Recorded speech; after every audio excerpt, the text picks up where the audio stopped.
मराठा आरक्षणाबाबत आता शरद पवारांनी मराठा समाजाचं नेतृत्व करत मार्गदर्शन करावं असं आवाहन सकल मराठा समाजानं आज केलं।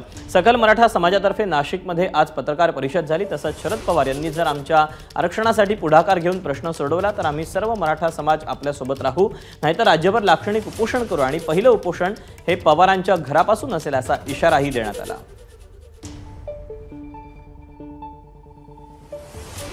राज्याचे ज्येष्ठ नेते आदरणीय शरदचंद्रजी पवार साहेब यांनी सर्व राजकीय पक्षांच्या प्रमुख नेत्यांना घेऊन आंतरवली सराटी या ठिकाणी मराठा आरक्षणाच्या बाबत जरांगे पाटलांच्या ज्या मागण्या आहेत त्या सोडवण्यासाठी पुढाकार घ्यावा।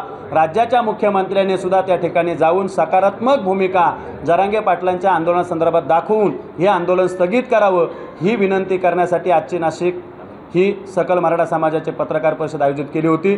जर हे नेते त्या ठिकाणी गेले नाही तर पहिलं आंदोलन शरद पवार साहेबांच्या घरापासून या सर्व राजकीय प्रमुख नेत्यांच्या घरासमोर केले जातील।